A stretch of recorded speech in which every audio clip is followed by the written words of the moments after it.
Hello everyone, how are you doing? This is MD Tech here with another quick tutorial. In today's tutorial, I'm going to show you guys how to view or check the creation date of a document in Google Docs.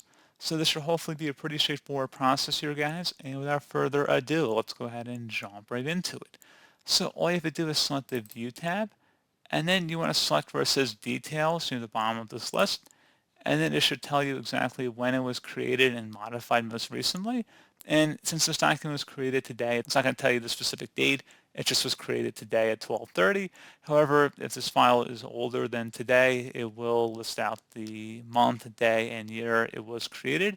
So pretty straightforward process on that, guys. And as always, thank you for watching. Do hope I was able to help you out, and I do look forward to catching you all in the next tutorial.